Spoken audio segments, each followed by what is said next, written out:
So many buttons to push. There are many in a row. So many.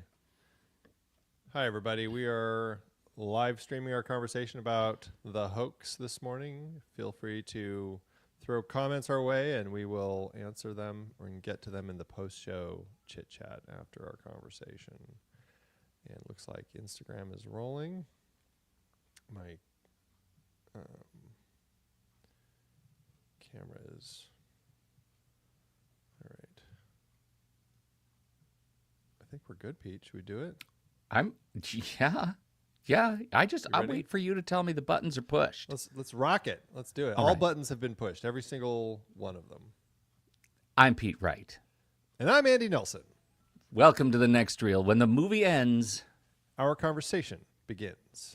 the hoax is over. You are exhausted from your lies. She's good. She's good. She's really good. She's got a little bit of Melania Trump in her. A little bit. I think that's on the brain with the Melania movie I'm never going to see. Right. This is The Hoax. We're talking about The Hoax. I don't know if you've heard The Hoax. Richard Gere is in it. He's really quite good. Alfred Molina, outstanding. And it's a continuation of our True Lies series as we keep that train chugging down the tracks. And we are talking this time about the grand con of an author who decides that he can write a book about Howard Hughes because Howard has been quiet for 15 years in his reclusion. And so he thinks he can get away writing a major autobiography or major biography of this guy who's still alive. And it's incredible. It is an incredible story. The Hoax. It's an interesting one. You know, it's funny though. Like this movie, let me tell you about the last time I watched this movie, Pete. Okay. I put it on and I start it, and I make it maybe halfway through, and I realize, oh, I've seen this movie before. It's never stuck with me. It's funny how like this actually is now the third time I've watched this movie, and I remembered nothing about it other than the helicopter bit that starts the film, and then we have later in the story returning to that moment. But it's a film that's always slipped out of my mind, and I don't know if it's Lasse Hallström, the director, and just kind of like his storytelling style that has never quite worked for me with this one. Or what, but it's something that has never taken hold, and I think that's interesting because I mean on rewatch I did find I enjoyed it. It's an interesting story, you know, but it's just it's a weird one for me. Yeah, no, I have no motive to push back at you on that. I actually think that you're right on, and I don't know why. It's like the experience of eating a great meal and feeling hungry again 30 minutes later. Like, I don't understand it. It is also, I think, that in the spirit of True Lies, it's a little bit of a strange one because it's kind of a clean credibility heist. It's not like our author, the whole premise is that our author thinks he can get away with writing this biography of Howard Hughes, but it's not as if he's faking the information about Howard Hughes. He's not making up anything about Howard Hughes. It's all based on rigorous research and, in fact, imitation, trying to really embody Howard Hughes, that he thinks he can get away with this. The only thing he's counting on is that Howard Hughes won't talk. And yeah, he's really relying on that for sure. That's a massive splinter of idiocy that takes place in this movie. And I find myself like not being able to quite get past that. The real assertion that he thinks he's going to tell this whole story and no one from the Hughes organization is going to raise any red flags, that he'll be able to carry off this credibility con. And that is extraordinary when I'm watching it. And I finished it, and I was already very excited to move on to watching our next movie. I don't know why that is. Especially because Alfred Molina is so fun to watch, right? I mean, I think he is so, when I'm in the movie, everybody in here is just great.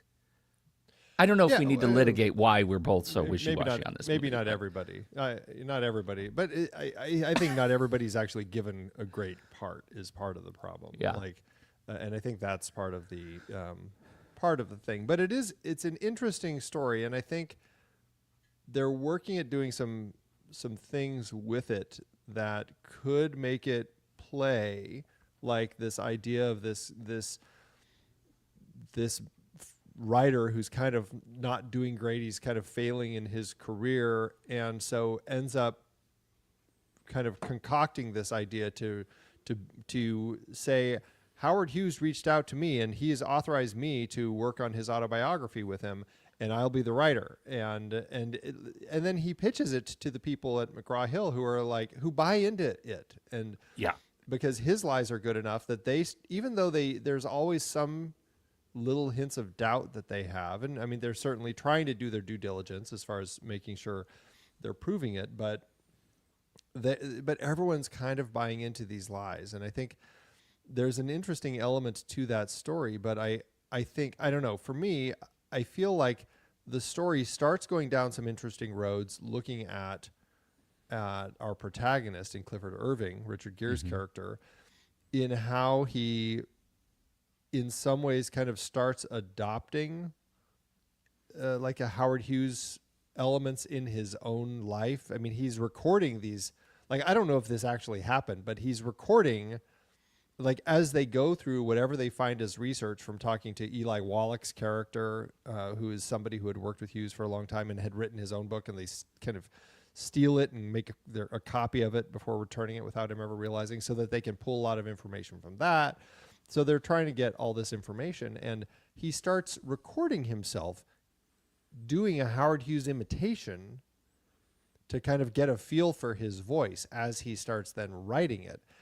I don't know if he was actually doing that, but that's like a fascinating step into kind of just the mental space that somebody like Howard Hughes was in, this recluse who had his own mental issues that he was dealing with. And now this guy is starting to do it as he's writing it and starting to adopt some of these elements. Like, he's starting to kind of concoct these, like, all these lies that he's having. We start seeing them, like, he's having these delusions. And so you start wondering, like, how far down this road did he go? And for me, that was the most interesting part of the film. And I just don't think it ever completely decided that that's the story that we were going to tell. Yeah. It is interesting, and you ask a really important question, because I think this movie, it lives in a very fuzzy gray area between what is true in the large and invented in the details, right? Here's what I think I know. I think I know that Clifford Irving and Richard Susskind really did concoct the fake authorized biography of Howard Hughes in 1971. And they relied on the fact that he was so reclusive. We get that. That we know that Irving really did forge Hughes-related letters and handwriting samples to convince the publisher McGraw-Hill that the project was legitimate. We know McGraw-Hill really did buy it, and that they were looking at numbers up around $750,000, which was enormous money at the time. After it was even announced publicly, they made a very big deal about it. We know that Edith Irving really did go to Switzerland and participate in the Swiss banking portion. All of that is true. We know that Howard Hughes did eventually come out and publicly deny involvement and collapse the project entirely, and that real people went to jail. Right, both Irving and Susskind did go to jail for a while. So we also know that the movie leaves out, apparently, a large part of the story itself, that the real life story was written in Ibiza. I don't know why. He spent a lot of time in Ibiza. He had a home there. Yeah, that's where most of it happened. Yeah, So maybe that made the hoax. I just don't know what role that played in making the hoax more feasible. Maybe it's just distance is easier.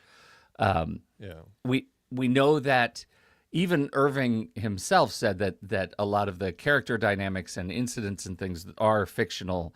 The movie showcases like Irving and Susskind fighting and Susskind getting drunk and hiring the woman in the bar to seduce him, and that was apparently faked. The movie's idea that Hughes's team shipped him a box of files and dirt on Hughes and Nixon was made up for the movie. That's a really big deal in the movie. Like, that's a really big, like, culturally resonant point to have made up for the movie. The Watergate Nixon stuff is the premise is that the writing of the book that unearths this connection between Hughes and the unions and all of the things that Nixon is dealing with, and that all of that in the movie is presented with such this dramatic flourish, and apparently that causal chain that is sort of presented in the movie is not as strong as I think maybe the filmmakers wanted it to be implied. Those are all the gray area things, which I think are really important in the degree to which I take this movie as, a true lie story. Well, yeah, and that's, I think, a big part of the trick of telling a story like this is, these are stories about real people, and you're going to be running up against, and this is true of any story that's based on real people, is the screenwriter, the filmmakers, the producers, the production company, everyone is going to want to find ways to tell the story to make it dramatically interesting, so that they can sell it as a movie. And inevitably that means that there are going to be changes. And are the changes made for the better or not? Like, do they help it or hurt it? I want to ask that. Yeah, I just want to ask you that question because I think it's a really good one. Do you think the political connections to the writing of this book, the connections to Nixon, make it better? I'm going to get to that because that's a whole topic that I want to talk about. Oh, you've got a whole topic. All right. Yeah, because I think what happens here is that we lose our I don't know. I lost my train of thought. I did it. I'm sorry. Yeah, it's okay. So anyway, moving on. Politics. The thing with the political story is that, to me, is the most interesting part of this film. Like that's the reason that I find this interesting, because you've got these like massive power players ostensibly using this situation. Like the way that the film portrays it is Howard Hughes doesn't want to come out and talk to the press he doesn't want to take Irving to court. This is Irving's pitch, because he's going to owe millions of dollars because of the whole thing that's going on with TWA. Like that's kind of his pitch, is this is why I'm safe. Mm-hmm. This is what happens when you're dealing with people with massive amounts of money and power and influence and control. The pitch is that Hughes's people ends up sending this box of material to Irving that he supposedly wants included in the book. And it's all about these donations and everything that he has made to Richard Nixon and his brother and all of these other people, showing how corrupt the system is to bring Nixon down. That's kind of the pitch that we get with this, the arrival of this box. And what Irving realizes is that Hughes wants to take down Nixon because Nixon is not helping him with this TWA thing. Like, he's stopped providing any governmental support. And so now this is his way to get back at him. What ends up really happening is it's just his way to get Nixon back on his side. And suddenly Nixon starts helping Hughes again. And so Hughes is then he goes back to denying the whole thing. Like, the whole thing is just this power play amongst these massive people. And Irving is just a pawn in the middle of it. Like, that I found as the most interesting part of the story. And it's treated as such a minor part at the end, as we kind of come to it in Act 3. And I was just like, I don't know, that's what made the whole thing interesting for me. Now, when you come and say that it sounds like that might not have been as dramatic or as important an element in the realities of everything going on there, I think that's kind of interesting, and in a way, I guess, disappointing, because I think that they introduce something that's really interesting, and then to know it's like maybe not actually even that big part of a part of the story, then it's like, well, okay, then I like this even less. Yeah, that's my biggest problem with it is that I actually think there is enough story in here about the core sort of A story itself, about the fact that this guy was able to successfully con an entire publishing infrastructure to give him directly massive amounts of money to write a book that is ostensibly based on truth, right? This is if he had just pitched it as a biography, it may have actually outlived him, or as a piece of his work. He'd written a whole bunch of books. The guy was actually a prolific author, and this one, because he pitched it as an autobiography, because he pitched it as having access to this reclusive, loon, everything fell apart. There is something to the fact that this guy could actually write a book, that he could do the research, that he had partnership with Richard Susskind to create compelling cases for why this guy exists, and why what his cause célèbre is in the world. I think they could have.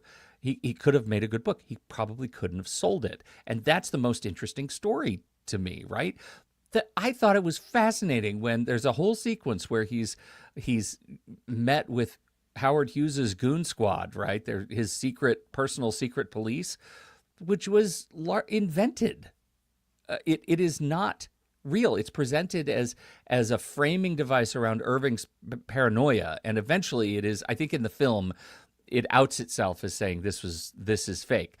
But It doesn't immediately. It doesn't. It doesn't immediately. It's at the very end that you see it's a trick of the camera, where it's revealed that he's talking to someone who's not there.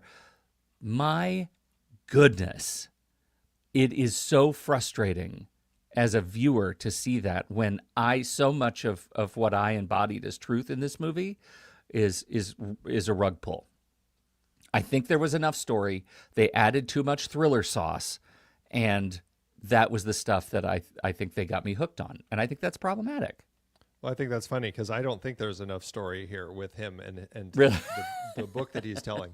It's like, okay, he's just another shyster who's pitched these people to do this thing. And I just don't like, I think that's what I find the least interesting in this story. And the whole thing with his delusions and everything, like the way that he starts falling down this rabbit hole of becoming like Hughesian in his own mind, as far as like, I mean, he starts seeing himself as like more grandiose and bigger than he really is. And like all of that sort of stuff I found much more interesting. And I like those thriller elements. I mean, yeah, it falls into The Beautiful Mind a little bit as we kind of like go down that rabbit hole, but I just didn't think that the other story was as interesting. Like, I just kind of like, okay, yeah, he's just making all this up, and here we go again. And it just, I don't know, I just didn't like it as much. I think that's my problem.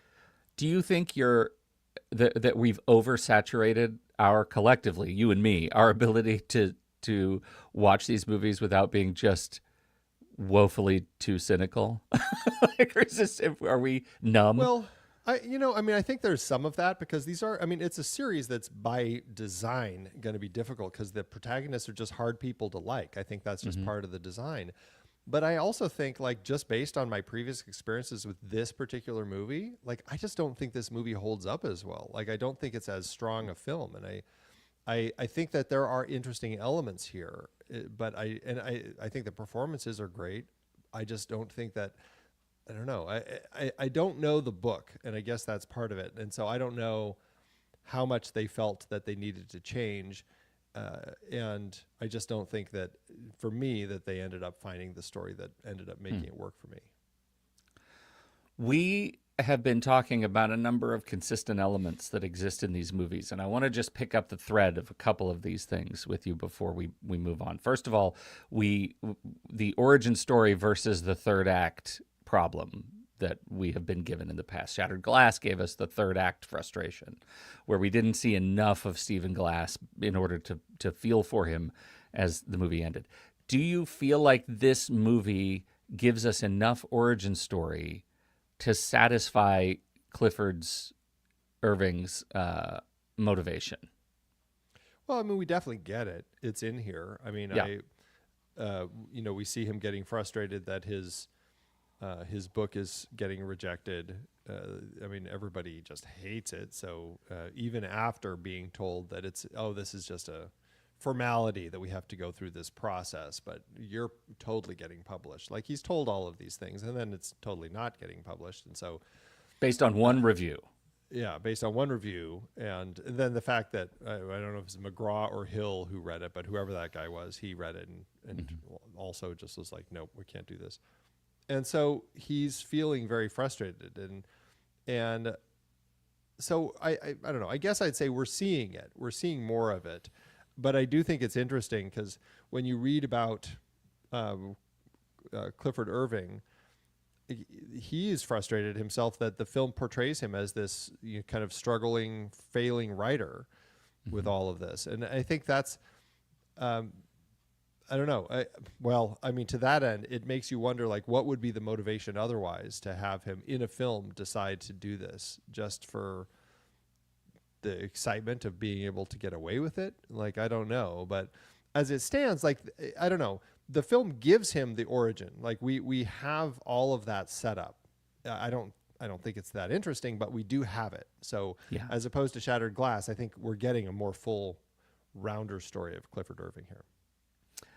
So you already teased the next question, which was the spectrum of motivation, right? Because Lee Israel, in Can You Ever Forgive Me, the whole thing started out of financial necessity, right? She needed money for medication for her cat.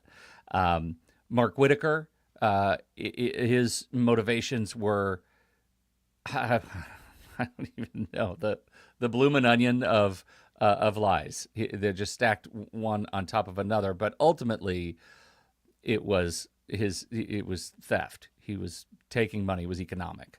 But that was more greed rather than need. Yes, right, greed. Where does the motivational thread for the hoax lie with you? This desperation versus ego versus greed versus love. How do you classify Clifford? I think that we're in a place where he is. I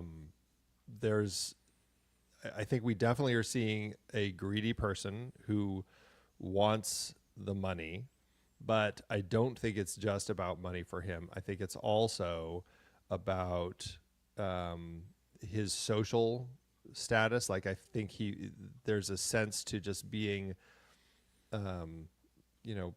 more important and being in this place where he's recognized as a successful, great writer, But I think also it boils down to a psychological need that he ends up having of this. And this is where I think the story is more interesting, is that psychological need to do it. And I think that having him, just the way that it portrays him, like almost needing to know that he's been able to pull it off, right? Like, I think that's kind of where it ends up being most interesting for me. Yeah. And that's what's interesting, because it doesn't set it up that way. And that's, I think, the problem of the story, because they set it up like a financial, and I'm a failed writer and I need to come up with something great so that I can sell my next book. And it doesn't sell the psychological, but that ends up being the one that actually is the most interesting. Lee Israel, we thought, was caustic and hard-edged, words that we used about Lee, not a sympathetic protagonist. Stephen Glass was largely insufferable, super annoying, creepy friendly. Mark Whitaker keeps us very much at arm's length. I don't think we generally like him as a person either. The thing that's different about the hoax is that Richard Gere is enormously charismatic, and he part of the con centers on the fact that eventually his charisma plus his tenacity allows him to sort of convince everybody that this thing is real. But do you ever find yourself thinking, okay, compared to the other three that we've already talked about, yeah, I think he's sympathetic? Well, again, and this is tricky, because I don't know. I feel like the filmmakers don't find much sympathy with him as a character, and I think that's why they largely went down the greed road more, and the want to like prove that he could do this. And I think Richard Gere pulls that off, but I think the mental state of him is the part that I think is more interesting. And I just I don't know. I don't know how you read it. That's my, it is a complex sort of melange of feelings toward this character, because the first half of the movie, I find that Gere is able to convince me that he's a character worth watching, but never quite worth liking. I find his enthusiasm for committing this crime. There is a sequence where he's explaining it to Susskind, and he's saying, we're going to get away with this because, and he lists all the reasons this is going to work. But the premise of all of those reasons is that he wants to get away with a crime, and he's super enthusiastic about pulling off this con on the world. And that enthusiasm is off-putting. Everybody else, whatever you say about the end result, they got there for a different reason, right? Whether it was financial or ego or mental health or whatever. This guy got there just because I think he wanted to see if he could pull off this con. And I find that maybe the least likable reason to do it. Yeah. Right. Yeah. It is. It's the most despicable reason to actually, do it. Yeah. And you're right. One of those things that makes these movies hard is because if this had been presented as a work of fiction, I may have liked it more. Yeah, and I think that they could have played around with it to kind of give us a little bit more with how they did the script. Like this is one, especially like when you look at what Soderbergh did with The Informant as far as changing the style and doing this real kind of like satirical comedic style to tell the story. Mm-hmm. Like this is one that really could have done something more and taken it deeper down this road of his mental state. And as we kind of explored that, we could have gone and done something much more interesting, but I just don't know if it gets there. And he has this kind of false bookend moment that we have starting with the helicopter as we're waiting for this potential Howard Hughes helicopter to arrive on the rooftop here. It's like, did we need to start with that? It doesn't really set anything up that's that interesting or exciting. And so, I just don't.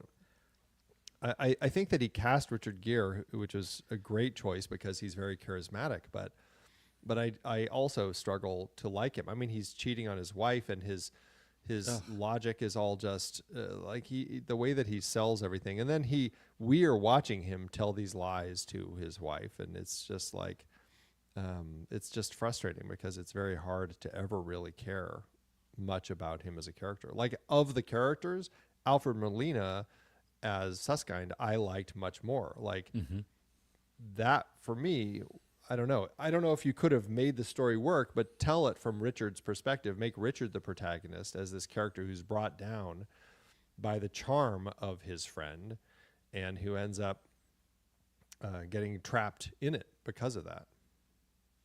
I hadn't thought of that, Andy, but that may be your greatest gift to podcasting about movies.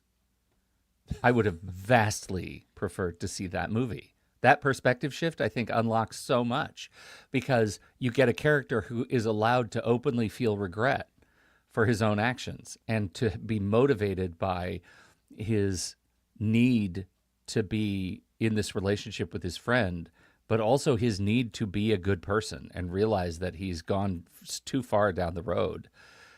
And that at one point he looks at his friend and says, I want co-credit. This is very similar to what we looked at in Stephen Glass, where, we wanted a shared byline and the primary author says no. Right. It's sort of a disgusting act of ego that we get to watch. I think the perspective of Richard Susskind would have been, and especially as played by Alfred Molina. I'm 100% with you. He's my favorite thing in the movie.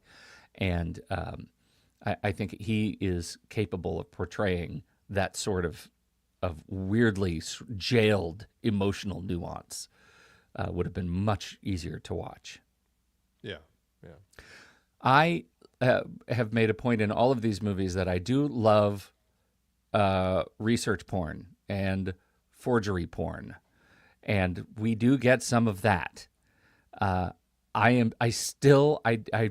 is remarkable to me how easy it is for people to just forge stuff in this period, to get away with making passports and forging handwriting that fools people, which just makes you think, oh, how many other tent poles of society were built on handwriting experts saying, yes, that's the real deal when it wasn't.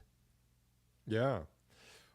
I mean, entire industries have that issue. I mean, any of these collectible issues, as we kind of dealt with in Can You Ever Forgive Me? Yeah. Like, that's a huge thing, is like authenticating signatures and everything.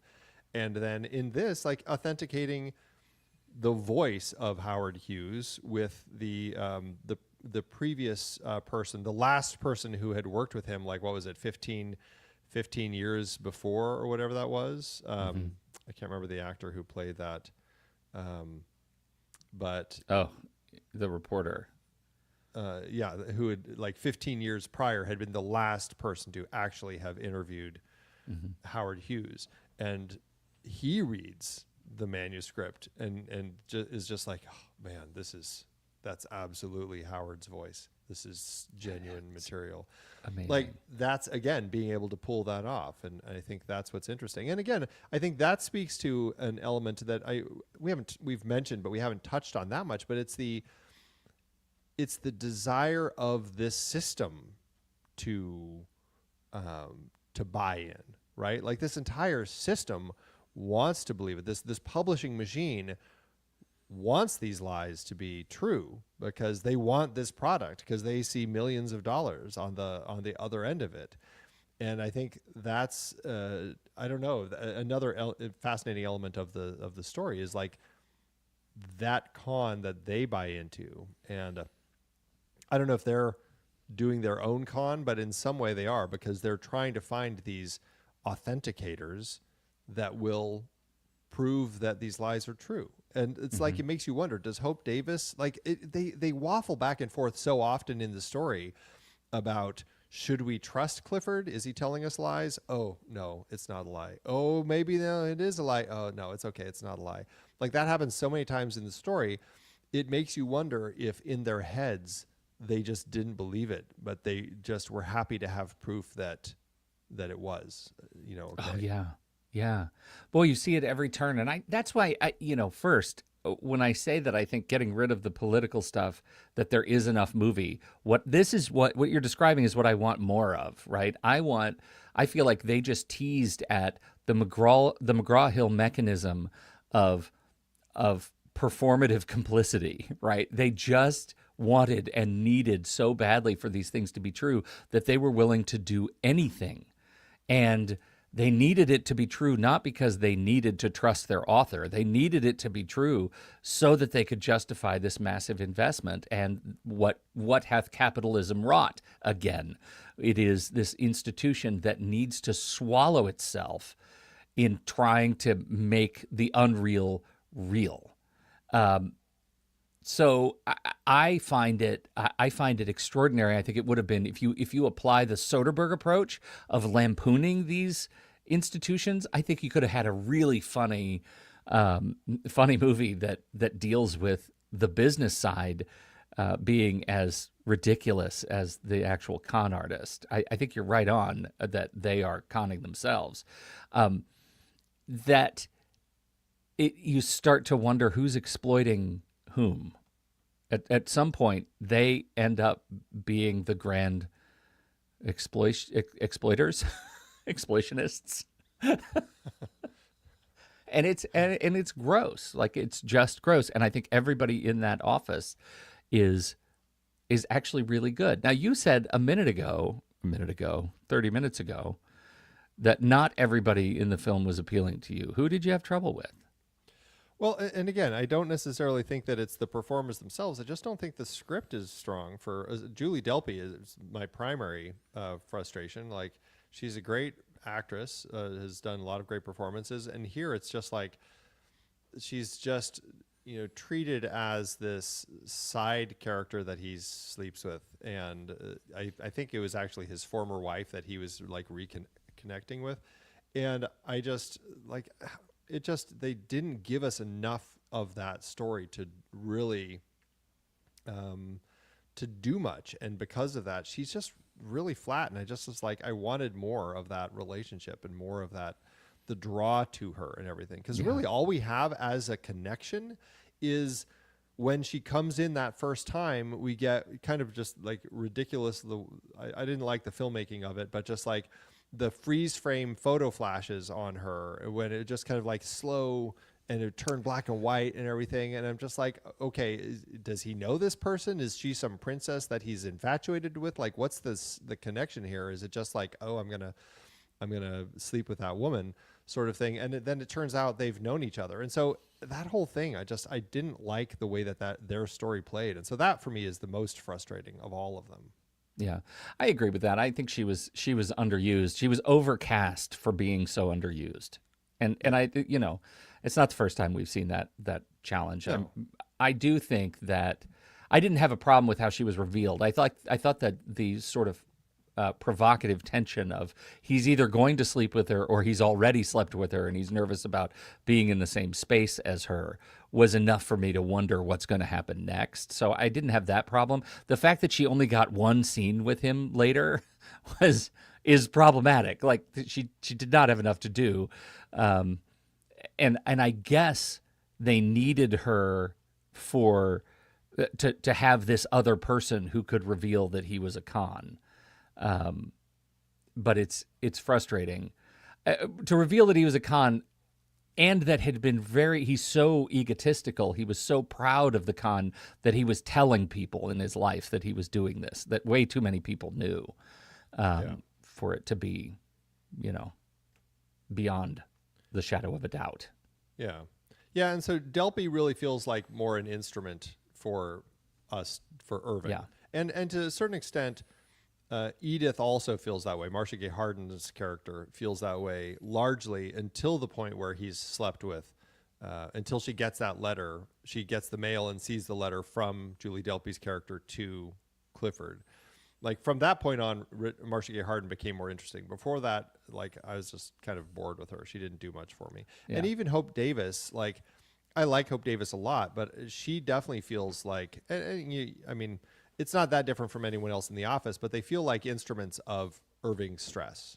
And that's largely what we get with the female characters in the story. They're just, I would have liked to have seen more with them. Yeah, I agree with that. Do you want to go to a break? Oh, yeah. Why don't I?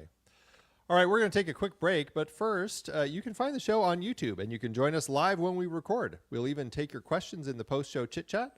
Live, everyone's welcome, and members get the replay and the extended cut.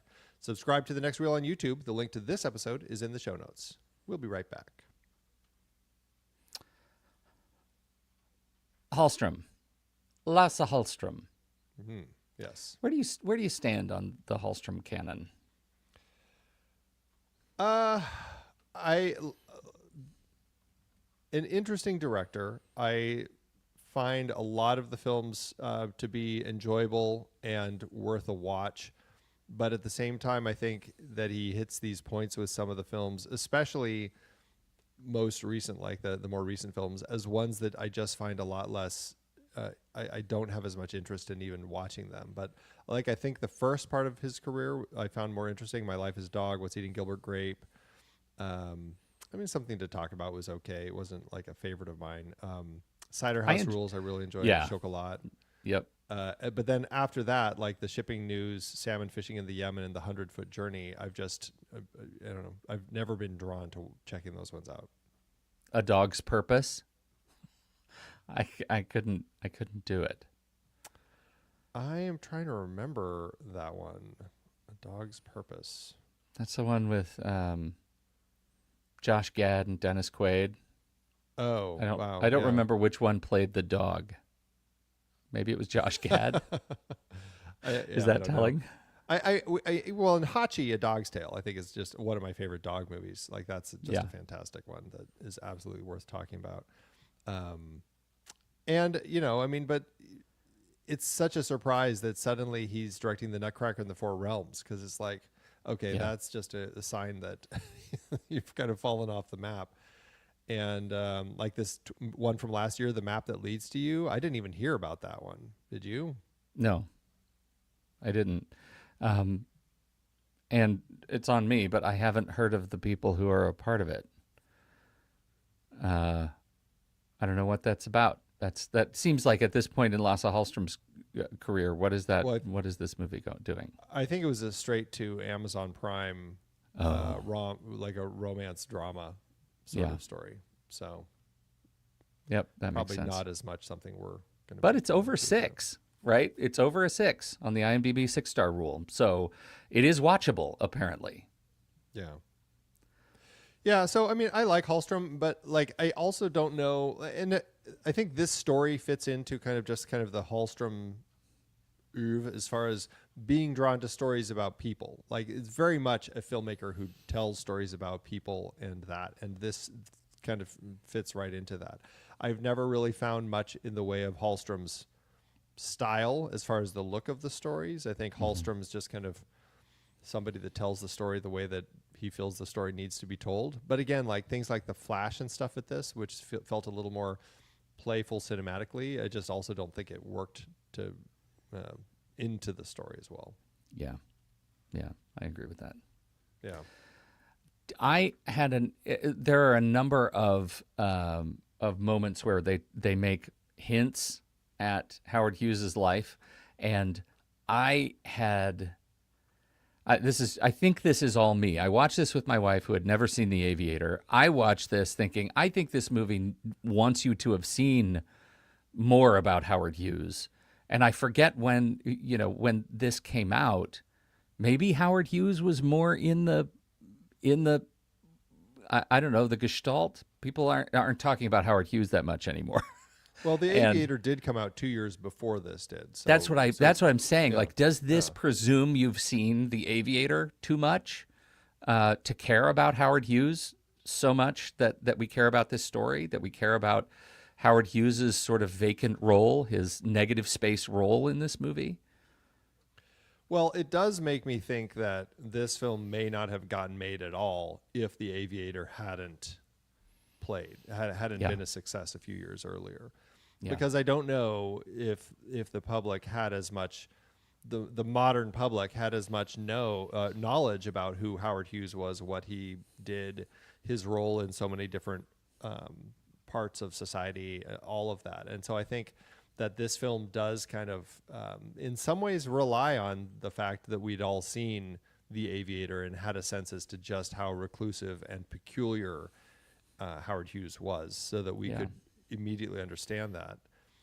Because I don't think that it really, I mean, they talk about him enough where you can kind of, like, if you didn't see The Aviator, you didn't know anything about Howard Hughes, I do think they talk about it enough so you get a sense, okay, it's just this reclusive guy who has contracts with TWA and the government, and ties to the government and stuff, but so I don't think it's necessary, but I do think that those help.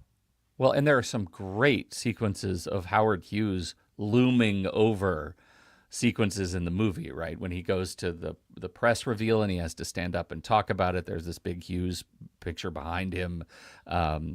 Really, I think they do use Howard Hughes well. Side question, have you ever seen The Spruce Goose? The actual one? I've never seen it. Andy, next time you come, we should go see it because it's here. Oh, it is? I thought it was in LA. I guess I just assumed it was because when I saw it, I was a kid, and we went the first time I saw it. I think it was still in Los Angeles, but it is at the Evergreen Aviation and Space Museum in McMinnville, Oregon right now. And it is a very cool display. It's like the Spruce Goose, and under its wings are dozens of other airplanes that are museum caliber airplanes. It's very cool. So, interesting. For my locals, go see it because it's an amazing piece of engineering. Yeah. The Spruce Goose. I mean, your point about Hughes is interesting because the way that the film kind of creates this presence of him without him actually being a character in the film. It does work as far as I think that is a nice connection the film makes to Clifford as far as like this presence that is kind of becoming a part of him, or he's maybe wanting it to become a part of him, and he's trying to absorb some of the craziness of it and all of that to give more of that essence to the writing, which apparently he did well. But I think that it does start kind of create that shadow world that he's living in here. And especially when we get in, and again, I like it so much, like those moments where we're getting his goons taking Richard Gere and flying him to Bermuda or Nassau, I think is where they take him to grill him and all of this sort of stuff, throw him out of a hotel window, all of that sort of nonsense that ends up being fake. But like the way that Hughes ends up becoming a character in the film without actually being a character in the film, I love that. I think that's a great way to tell this story of this person who's actually trying to tell people that he's working with them. Yeah. I think the highlight for me, especially knowing how much was movie fabricated, was Gere's performance and effort to embody Hughes and start to sound like Hughes on tape. Those sort of performative tricks I thought were outstanding. I loved watching Gere just do that work. How well does that necessarily help the case of the movie? I don't know, but I was in it for that stuff. Yeah, it's pretty interesting. It did make me wonder if his trip with Susskind to Nassau earlier in the film, when Hughes also ended up coming down, forcing everyone to have to leave the hotel and go to a different place, because according to the story, Hughes kicked everyone out of the hotel so that he could have it all to himself, and only on the top 4 floors is where he actually stayed, and they ended up in some little small hotel off to the side.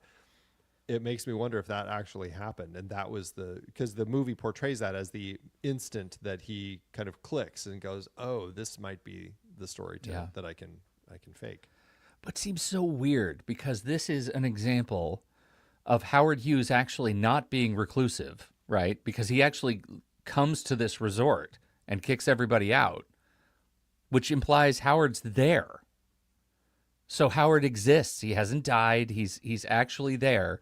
And that's when Clifford Irving decides, oh, I'm going to write a book, because he never comes out. Well, but he never speaks to anybody. So, yeah, I mean, I can see your point, but that's one of those where it's kind of wishy-washy in the way that they're handling it. Yeah. Wishy-washy is the word. Yeah. So, well, yeah, I mean, it's an interesting movie, I think. I don't know. I'd be curious if people revisited this one, what works more for them? Is it the story of Clifford and the publishers, and that's the story that they want, or more of Clifford going down this Hughesian rabbit hole and becoming more like him and having all these delusions of his own? Like, what version of the story works best in people's minds? I'd be curious to find out what people thought. So. Yeah. And how much does it matter to others more than, because to me, it did end up mattering. It did end up being important that the stuff that I did find myself really liking was the stuff that was mostly fabricated. That's frustrating when this is presented as a true lie story. But see, then that's what's interesting, because, this is what makes that even more frustrating, because Clifford Irving, the actual author, came out and said, like, why did they make up sending this box of files to me? Yeah. But this is Clifford Irving who made up this whole book. So, like, can we even trust that to be a fact? Like, see, that's another thing. It's like, I don't know. I mean, it seems like it makes sense. So, I don't know. It does. The fact that he already has proven to me that he's not to be trusted makes me not trust anything that he says. Yeah. I think that's it. So, and it's interesting for filmmakers telling these stories. They're probably just like him. It's like, hey, he's a fabulist. He's making all this stuff up. We can do whatever we want, because even if he says that it didn't happen, we, who are we to say that it didn't? Well, okay, wait a minute, because that's a really good point. I think when you go back and watch Shattered Glass, by the time you get to the end of Shattered Glass, what you get is a presentation of what we know from outside investigation to have happened, right? Whether you trust Stephen Glass or not, the experience of Stephen Glass's impact on the publication is the story. And that I feel like I can trust more than I can trust anything in the hoax. Does that make sense? Right? Yeah. I think that from that perspective, as a filmmaker, is the obligation to take this story and make it more fabulous, or is it to just tell the story and the impact on the people that these lies had? And that's what I mean by, like, the hoax had a massive and very expensive impact on the publisher. That was the story, is the relationship between the publisher and the fabulous writer that Irving ended up being. Not the sort of made up Hughesian stuff. It just went too far. I think it actually would have been even better had we not heard Hughes at all. Like, the movie ends with the last time Hughes made any sort of public presentation by way of speakerphone in front of Congress. And I think it might have been better had we not heard Hughes there, had it just all been the relationship between this liar and the company that bought it. There is a lot of story in there that I think is fascinating, and I think the movie does itself a disservice by making more stuff up. Or did they? Damn it, Andy. This story, along with Can You Ever Forgive Me, are both based on books written by the character, written by the person. So how are we to trust them? And I'm not saying that Shattered Glass or The Informant don't have their own issues and inconsistencies with the actual truth of the stories, but they are based on writings by outside people who did work looking at the stories to figure it out. Whereas Clifford Irving wrote this book. Yeah. Yeah. And you're absolutely right. By the end of The Hoax and Can You Ever Forgive Me, the books, you're presented with this argument. Do you believe these people who made everything up before then to get to the point of writing this book and now be truthful? Yeah. Oh my God, Andy. See, I know. It's an Ouroboros. Yeah. Yeah. It is. Trapped in it. That's where we are. All right. Well, it's about time for what we call the back half. But first, let's take a quick break. The back half, presented by The Next Reel. It's a production of... The Next Reel is a production of True Story FM, engineering by Andy Nelson, music by Sabutan, The Magnetic Buzz, Oriole Novella, and Eli Catlin. Andy usually finds all the stats for the awards and numbers at the-numbers.com, boxofficemojo.com, imdb.com, and wikipedia.org. Find the show and the full archive at truestory.fm, and you can follow us from there too and learn about membership. Check out our merch store at thenextreel.com/merch. And if your app allows ratings and reviews, please consider doing that for our show. All right, Andy, how did it do award season? Did you get any love? Not much. Tiny bit. One win with 3 other nominations. At the Golden Camera Awards in Germany, Richard Gere won Best International Actor. At the Satellite Awards, Gere again was nominated for Best Actor in a Motion Picture, Musical, or Comedy, but lost to Ryan Gosling in Lars and the Real Girl. Alfred Molina was nominated at the London Critics Circle Film Awards for Best British Supporting Actor of the Year, but lost to Tom Wilkinson and Michael Clayton. And last but not least, at the AARP Movies for Grown-Ups Awards, Gere was nominated for Best Actor, but lost to Chris Cooper from Breach. Coincidentally, directed by Billy Ray. Oh, love Billy Ray. How did it do at the box office? Did it get any numbers love? Well, for his true-ish life tale, Hallström had a whopping budget of $25 million, or $38.2 million in today's dollars, which kind of seems insane for a movie like this. The movie opened April 6, 2007, opposite only one other new release, Tarantino's and Rodriguez's Grindhouse. Even with that, this could not crack the top 10, landing in 16th place, where it stayed for 3 weeks before slowly fading. In the end, the movie earned $7.2 million domestically and $4.6 million internationally for a total gross of $18 million, landing as a box office loser. The film ended up with an adjusted loss per finished minute of nearly $175,000, the third of Hallström's films to lose money after his huge success with Chocolat. At least his next one would break the curse, that of course being Hachi. Yeah. Wow. That's not even an on the fence kind of loss. That's serious. Yeah. Okay. Well, look, I'm not going to say this is a bomb of a movie for me personally. I think it's interesting, but maybe only as interesting as it is as a part of this series. I think it is an important movie to the series because it's not necessarily asking whether Clifford Irving is this lying monster. It's telling us, look, there's a whole ecosystem that is inviting Clifford Irving to become a monster and to embrace doing things that he maybe knows aren't right. I'm, of course, giving him more credit than he deserves as a way to segue to next week's movie, which I can't wait to talk about. Oh, my God, because it is a perfect tie-in to this one. So I'm glad we talked about it, even if I didn't love it. Yeah. And it never there's a really lot going on sticks. that I appreciate. Yeah, it never sticks for me, even on a third watch. And I think it's because I don't know. The way I see it, it seems less interested in who Clifford is than how long he can keep his lie going.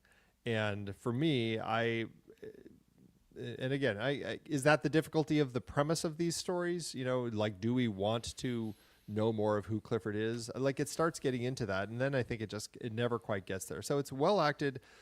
It's an interesting kind of credibility caper, I guess you could say. There are some real moments that seem like the complicity. Like, I like where we're getting into that. I like the deeper psychological and political versions that it touches on, but it never quite actually gets to do any of them, I didn't think. Yeah. All right. So, all right. Well, that is it for our conversation about The Hoax. Next week, as Pete was alluding to, we are looking at Quiz Show, the story of the 21 quiz show game-fixing scandals in the 1950s.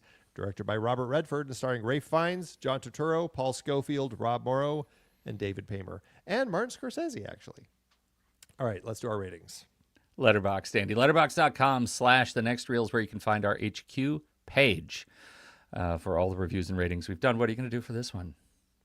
You know, I fluctuate with this one. I struggle with the film so much, but I do think there are great elements, namely Alfred Molina. And I think Richard Gere is delivering a strong performance. I'm going to say 2.5, right up the middle, and no heart, I think, is where I'm going to land with this one. I think you and I too are often too forgettable. Similar space, but I am going to give it 3 stars, no heart. Okay. Well, that averages to 2 3/4, which will round up to 3 stars, no heart. And you can find the show on Letterboxd at The Next Reel. You can find me there at Soda Creek Film and Pete at Pete Wright. So what did you think about The Hoax? We would love to hear your thoughts. Hop into the Show Talk channel over in our Discord community, where we will be talking about the movie this week. When the movie ends, our conversation begins. Once again, I did not get my Letterboxd review picked. I did not either. The Hoax. There's one fan of this Wow. movie. Wow. Yeah. But they don't have a review. That would have been an interesting one to review had they done it, but oh well. All right.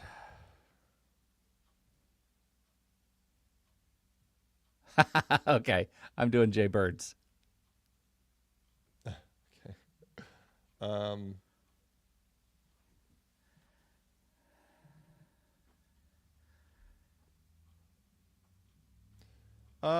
Okay, I'll do this one. It's not very funny, but I'll read it. Okay. Fits my feelings. Letterboxd giveth, Andrew. As Letterboxd always doeth. Okay. But we should just say, as a note, one person has this movie as one of their top 4 in Letterboxd. Just one person. They count themselves as a fan of this movie, which seems like a small representative sample. Yeah, seems about right. Yeah. What'd you come up with? I went with a 2-star, 2 stars, No Heart by Stringer Bell, just because it feels like my thoughts. Saw this at the world premiere in 2006 and never thought about it again. It's a film that goes 30 in a 100 zone. Meh. Do you think that's really Idris Elba, Stringer Bell, writing that? Is Stringer Bell? What? I guess I don't know the Stringer Bell reference. Oh, Stringer Bell was Idris Elba's character in The Wire. Oh, yeah. I still need to watch that show. Oh, no. Andy. I have a whole story with that. We don't need to get into it right now, but yeah. Okay. I'll just say turn on the subtitles because, man, those Baltimore accents are tough down on the waterfront. Yeah. All right. Well, I've got a 3.5 star from Jay Bird who gives us a little poetry. Irving thinks he's such a curator, hoping his book would be greater. So he's caught in a lie because he would try to write about the aviator. And scene. Little limerick. There you go. Yeah. Thanks, Letterboxd. You're the best. And thanks for tuning in, everyone. We appreciate it. We'll be back next week with Quiz Show. See ya.